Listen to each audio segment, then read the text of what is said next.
Captain Ashok खरातच्या संपत्तीच्या कारणामुळे दिवसेंदिवस बाहेर येत आहेत। SIT कडून त्याच्या संपूर्ण मालमत्तेची चौकशी केली जाते। मात्र काल सुषमा अंधारेंनी पत्रकार परिषदेमध्ये थेट अशोक खरातच्या मुलीवरती आरोप केले की पुण्यातल्या एका उच्चभ्रू सोसायटीमध्ये अशोक खरातच्या मुलीला जो आहे तो फ्लॅट जो आहे तो गिफ्ट जो आहे तो देण्यात आलेला आहे।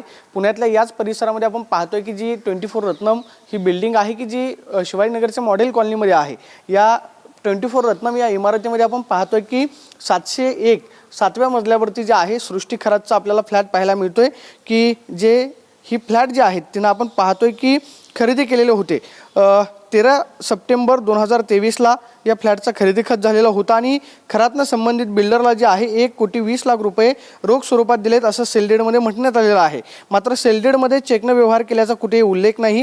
राज्यभरातील अनेक शहरांमध्ये अशोक खरातची स्थावर मालमत्ता जी आहे ती सापडताना आपल्याला पाहायला मिळते। मात्र पुण्यातील मॉडेल कॉलनीमध्ये आपण पाहतो की आलिशान फ्लॅट जो आहे तो कॅप्टन अशोक खरातच्या मुलीच्या नावाने आहे। मात्र सुषमा अंधारेंनी आरोप केलेला होता की हा फ्लॅट जो आहे तो तिला गिफ्ट म्हणून देण्यात आलेला आहे। संपूर्ण राज्यभरातल्या अशोक खरातच्या संपूर्ण मालमत्तेची चौकशी जी आहे ती SIT कडून केली जाते। मात्र पुण्यातल्या मॉडेल कॉलनीमध्ये आपण पाहतोय की 7व्या मजल्यावरती सृष्टी अशोक खरात जे आहे हिचा फ्लॅट जो आहे तो पाहायला मिळतो 3 BHK फ्लॅट आहे आणि जवळपास 1 कोटी रुपये 20 लाख जे आहेत ते अशोक खरातने दिल्याचं सेलडेडमध्ये म्हटण्यात आलेलं आहे। मात्र ही सुषमा अंधारेंनी केलेल्या आरोपांनुसार हा फ्लॅट जो आहे तो खरंच अशोक खरातनं पैसे देऊन घेतलेला होता की त्याला गिफ्ट केलेला होता हा खरंच एक प्रश्न निर्माण झालेला आहे। मात्र पुण्यातल्या सोसायटीमध्ये अशोक खरातच्या मुलीच्या नावावरती 3 BHK फ्लॅट आपल्याला पाहायला मिळतं।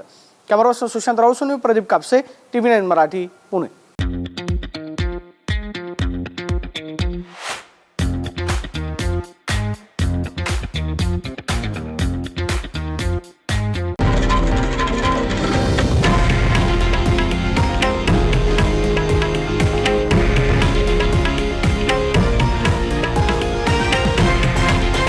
हे आहे देशातील नंबर 1 न्यूज नेटवर्क आणि आपण पाहत आहात TV9 मराठी, एकमेव।